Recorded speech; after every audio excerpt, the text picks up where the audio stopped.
Hello everyone, my name is Bhumit Sagatia from College Dunia. Today I am at Sakalchand Patel College of Engineering, Visnagar, Gujarat. Today we are having with Dr. Dharmesh Shah sir.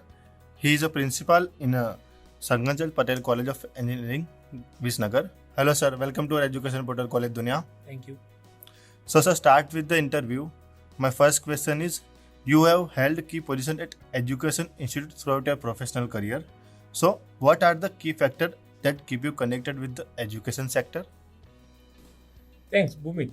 Basically, my passion to deal with the young minds is the key for me being in academics for so long time now. See, it's an altogether different ballgame when you are dealing with the young minds. Train them to the best possible level and then make them deployable to the industry. Passion to deal is a key factor, and that has really helped me over the almost 24 years now, where I'm taking keen interest in building up the knowledge of the students, developing their various skills, and at the same time providing them a value-based education. That is key. Today, lot of young minds are frustrated for not getting jobs. Yes, friends, there are jobs.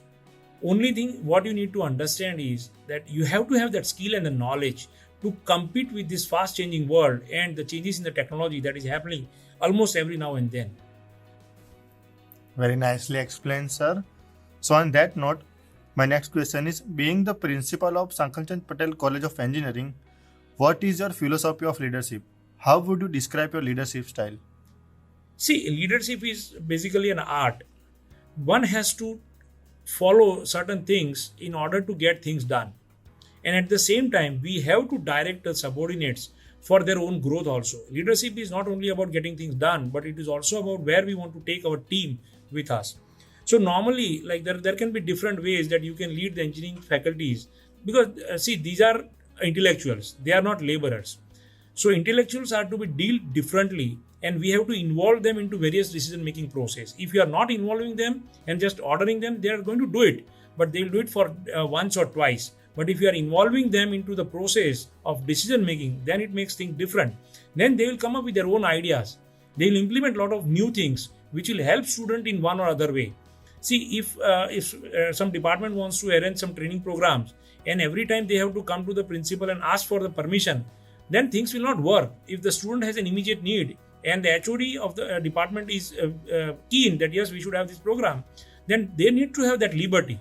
And those liberties, if we are providing, then things are altogether different. And that's where we are actually working here, that all the liberties are available in terms of academic projects, academic training programs to the HODs so that they can implement the immediate needs of the student, and students are at a comfort zone for learning various new things and visiting industries.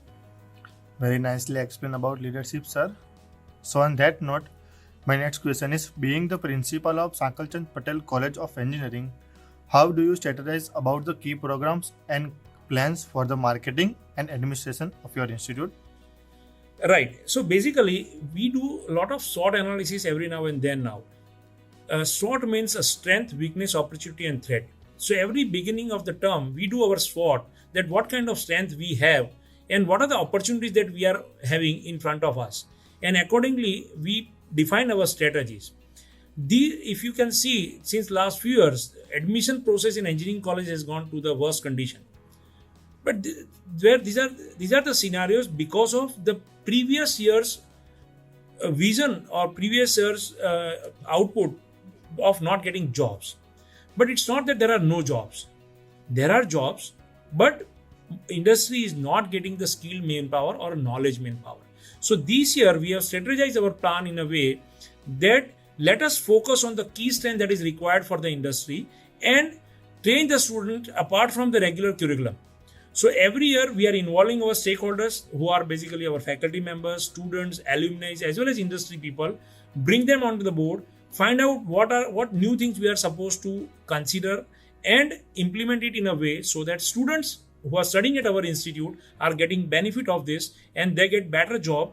And at the same time, our philosophy is again changing, that why should we make our student to be only a job seeker? Let us train them in a way that they can be a job givers also. So we train them on the various aspects of entrepreneurship, innovative ideas, and implementing their projects into the commercialized products so that they can be a job givers rather than only a job seekers. Very nicely explained, sir. So my next question is, what do you think your roles and responsibility to the institutes and the students are? See, a role of an institute in a larger sense is very clear that we have to provide skill, knowledge, and value to the students that who are coming to us. We have to train them in a way that any critical situation, if they are, then also they have to find out their ways. So, role of the institute is very clear that we have to provide knowledge, skill, as well as the value-based education to the students so that they can be the better citizens. At the same time, student also has a responsibility that they need to understand the fundamentals of each and every subject and explore their knowledge in a way that they convert them into the better ideas, better implementation of this understanding, and do a lot of practical works. Today, unfortunately, students are more and more students are looking for the shortcuts to earn money. But if you have knowledge, if you have skill, and if you have properly understood the fundamentals of everything, then jobs are there. And if you are having a job, then you have the good salary also. And again, as I said earlier, instead of getting only job, why don't you create a business model out of the ideas that you have, develop some product, develop some services which can help the human beings, which can help the society and nation in a large, and give a bigger picture to everyone around you. Very nicely explained, sir. So on that note, my next question is, what do you think should be the college top priority over the next 10 years? For next 10 years, our long-term goal is first again to build a concrete model which helps students to have skill, knowledge, and the value. That is one. Another important thing that we are looking at is innovative ideas and implementation. Creating a pathway for having a proper entrepreneurship building models which helps student to be an entrepreneur. They earn value, they earn respect in the society, and compete with the world-based institute with their knowledge, skills, as well as the language skills. Because today we talk about English, but English is my working language. I need to be strong enough to know what is going on across the various parts of the world. Today, if we go to the world market, there are a lot of products coming from China, but people are looking at India for better products. And these better products in terms of products as well as services can be available by the Indian students. And I'll be happy to see that my SPC students are coming out with this bigger picture, having better products and services for the world, which can earn the better value or revenue for my country. Very nicely explained, sir. So my next question is, what are some of the biggest challenges you see both for higher education in general and for Sakalchand Patel College of Engineering specifically? Yes, there are challenges, and if there are challenges, then only we'll be able to do better. If you look at the broad sense of the challenges, then today, again, I said earlier, the students are looking for shortcuts. So we need to train the students in a way that there is no shortcut for the success. At the same time, we have to map our syllabus continuously with the requirement of industry. What is happening in our country is that our faculty members are not exploring the industry requirements in advance. Whereas in the European countries as well as the USA, faculties are coming from industry to teach the students. And that's a reason that there is a very narrow gap between the industry requirement and the academic outputs. But in India, we are facing this challenge. So that we need to have a way to reduce this gap between the industry requirements and the industry institutes. So probably that is going to be the biggest challenge, plus communication skill, hands-on experience of the student. And more importantly, today nobody can say that engineer in electronics or engineer in civil engineering will be able to work independently. There needs to be a confluence of knowledge amongst the various disciplines. So immediate challenge for any organization today is going to be how to provide the interdisciplinary knowledge to develop various products and services which can help. People are talking a lot about artificial intelligence today, but AI can be a possible dream only if there is an interdisciplinary knowledge imparted to the students at the institute level.